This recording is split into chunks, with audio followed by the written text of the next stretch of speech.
சேர்த்த பணத்தை செலவழிச்சாலும் சொத்த மாத்தி எழுதி வச்சாலும் பாட்டி சொல்ல கட்டாதே.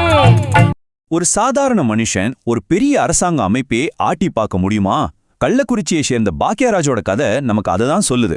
வாங்க இந்த சிக்கலான சிஸ்டத்துக்கு எதிரா அவர் நடத்தின போராட்டத்தை பத்தி விரிவா பார்க்கலாம். ஜஸ்டிஸ், அதாவது நீதி, வெறும் பேப்பர் கட்ல மாட்டிக்கிச்சுன்னா என்ன ஆகும்? பாக்கியராஜோட கதைக்கு இதுதான் முக்கியமான கேள்வி.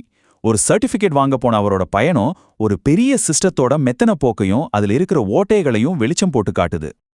இந்த கதையோட ஆரம்பம் பாத்தீங்கன்னா ரொம்ப சிம்பிள், ஆனா அதுக்கு பின்னாடி இருக்கிற போராட்டம் ரொம்பவே பெருசு. நம்ம ஹீரோ பாக்கியராஜ் ஒரு சாதாரண கோரிக்கையோட அரசு ஆபீஸ் படியேறினப்போ அது இவ்ளோ பெரிய போராட்டமா மாறும்னு அவரே நினைச்சு பார்த்திருக்க மாட்டார். எல்லாம் எதுக்கு ஆரம்பிச்சதுன்னா ஒரு வாரிசு சர்டிபிகேட்டுக்காக தான். கல்யாணம் ஆகாம இறந்து போன அவரோட தாத்தாவோட தம்பிக்கு சட்டப்படி யாரு வாரிசுன்னு உறுதி செய்ய ஒரு டாக்குமெண்ட் தேவைப்பட்டுச்சு. இது ரொம்ப வழக்கமான ஒரு ப்ரொசீஜர் தான். ஆனா பாக்கியராஜ் குடும்பத்துக்கு இது பல வருஷ போராட்டமா மாறிடுச்சு. முதல்ல பாட்டி, அப்புறம் அம்மா, அடுத்து பாக்கியராஜ்னு அப்ளிகேஷன் மேல அப்ளிகேஷன் ரிஜெக்ட் ஆகிட்டே இருந்துச்சு. ஆனா இதுல ஹைலைட் என்ன தெரியுமா? பாக்கியராஜ் எல்லா டாக்குமெண்டோட அப்ளை பண்ணியும் தாசில்தார் வெறும் 1 மணி நேரத்துல, ஆமாங்க வெறும் 1 மணி நேரத்துல எந்த விசாரணை இல்லாம ரிஜெக்ட் பண்ணிருக்காரு. யோசிச்சு பாருங்க, ஒரு ஃபைலை பிரிச்சு படிக்கிறது கூட அந்த டைம் பத்தாது. இங்கதான் சந்தேகத்தோட முதல் புரி கிளம்புச்சு. இப்படி தொடர்ந்து ரிஜெக்ட் ஆனா நிறைய பேர் சோர்ந்து போயிருப்பாங்க. ஆனா பாக்கியராஜ் அப்படி இல்ல. ஏன்னா அவர்கிட்ட ஒரு பவர்ஃபுல்லான ஆயுதம் இருந்துச்சு. அது பணம் இல்ல, செல்வாக்கில்ல, சட்டத்தை பத்தின ஆழமான அறிவு. இந்த சிஸ்டம்ல ஊழல் எப்படி வேர் ஊன்றி இருக்குங்கிறதுக்கு இது ஒரு சின்ன உதாரணம். அப்போ இருந்த டெபுட்டி தாசில்தார் பாலசுப்ரமணியம் ஒரு ஜெராக்ஸ் காப்பிக்கு சட்டப்படி 2 ரூபா தான் வாங்கணும். ஆனா அவரோ 5 ரூபா கேட்டிருக்காரு. இந்த சின்ன தொகை ஒரு பெரிய பிரச்சனைக்கான அறிகுறி. நீங்களே ஒரு புது சட்டத்தை உருவாக்குறீங்களா? தகவல் ஆணையர் அந்த அதிகாரியை பார்த்து கேட்ட இந்த கேள்வி ஒரு சவுக்கடி மாதிரி இருந்துச்சு.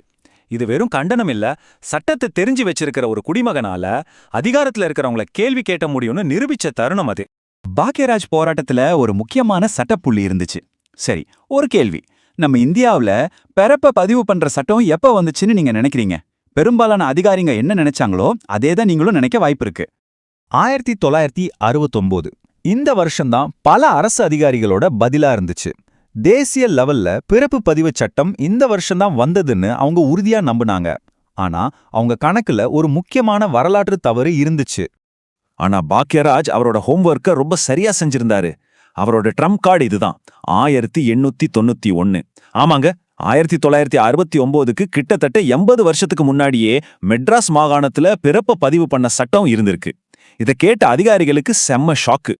பாக்கியராஜ் சும்மா வாயில வாதாடல. 1891ல ரெஜிஸ்டர் பண்ண ஒரு பிறப்பு சான்றிதழ், அவரோட தாத்தா பாட்டியோட சுதந்திரத்துக்கு முன்னாடி வாங்கின சர்டிபிகேட்ஸ்னு அடுக்கடுக்கான ஆதாரங்களோட போனாரு.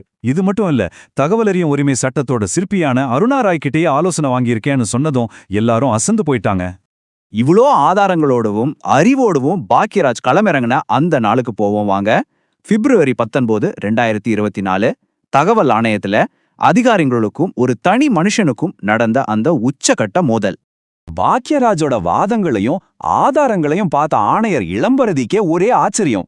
ஒரு சாதாரண குடிமகன்ட்ட இவ்ளோ ஆழமான அறிவுன்னு வியந்து போய், யார் ராணி, எங்கிருந்து வர்ற, எப்படி இவ்ளோ விஷயத்த சேகரிச்சேன்னு கேட்டாரு. விசாரணை அப்போ பாக்கியராஜ் முகத்துல தெரிஞ்ச அந்த தீவிரத்தையும் உணர்ச்சி போராட்டத்தையும் பார்த்து ஆணையர் அவரை அந்நியன்னு சொன்னாரு. அதே நேரம் தகவல் அறியும் உரிமை சட்டம் பத்தின அவரோட அறிவை பாராட்டி இந்த சட்டத்துக்கு நீதாண்டா தாத்தான்னு புகழ்ந்தாரு. பாக்கியராஜ் ஒரு பெரிய வெற்றி அடைஞ்சாரு. ஆனா கதை இதோட முடியல. இங்கதான் ஒரு புதிய மர்மமான தடை காத்துக்கிட்டு இருந்துச்சு. ஆணையரோட அந்த வாய்மொழி உத்தரவு ஒரு சரித்திர முக்கியத்துவம் வாய்ந்தது.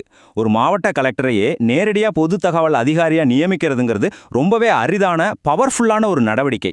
இதுக்கு என்ன அர்த்தம்னா, இனிமே கலெக்டரே பாக்கியராஜ் கேள்விக்கு பதில் சொல்லணும். இது ஒரு மகத்தான வெற்றி.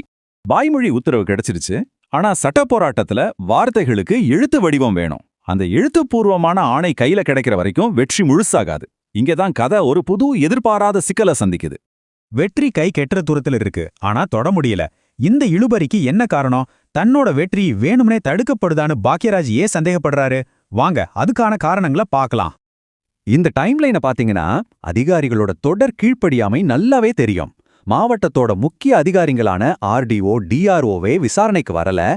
கீழ்மட்ட அதிகாரிகளே வராதப்போ மாவட்டத்தோட தலைமை அதிகாரியான கலெக்டர் வருவாராங்கிற தயக்கத்துல ஆணையம் ஆர்டரை வெளியிடாம இருக்கலாமோன்னு வாக்கியராஜ் சந்தேகப்படுறாரு. எல்லாம் ரெடி, ஆர்டர் டைப் பண்ணியாச்சு, ஆணையர் டேபிள்ல இருக்கு. ஆனா அந்த ஒரு கையெழுத்துக்காக தான் நீதி காத்துக்கிட்டு இருக்கு. இது மேலிடத்தோட பிரஷரா இல்ல வேற ஏதாவது நடைமுறை சிக்கலா? காரணம் எதுவா இருந்தாலும் விளைவு ஒண்ணுதான், தாமதமாகும் நீதி. இதுலதான் மிகப்பெரிய முரண்பாடே இருக்கு. பாக்கியராஜ் கூட அதே நாள்ல விசாரணைக்கு வந்த மத்த எல்லாருக்கும் அவங்களுக்கான ஆணைகள் கிடைச்சிடுச்சு. ஆனா ஒரு மாவட்ட கலெக்டரையே சம்பந்தப்படுத்தின இந்த முக்கியமான வழக்குல மட்டும் ஆணை ஏன் நிறுத்தி வைக்கப்பட்டிருக்கு? இது தற்செயலானதா இல்ல திட்டமிட்டதா? ஆக ஒரு தனி மனுஷனோட அறிவு ஒரு பெரிய சிஸ்டத்தை ஜெயிக்க முடியுமா? பாக்கியராஜோட போராட்டம் இன்னும் முடியல. ஆனா அவரோட இந்த பயணம் நமக்கு ஒரு முக்கியமான விஷயத்த சொல்லுது. சட்டத்தோட சக்தி அதை சரியா பயன்படுத்த தெரிஞ்ச ஒரு குடிமகன் கையில இருக்கும்போது அது எதையும் சாதிக்க முடியும். இந்த கேள்விக்கான பதில் பாக்கியராஜ் கையில மட்டும் இல்ல, நம்ம ஒவ்வொருத்தர் கையிலயும் இருக்கு.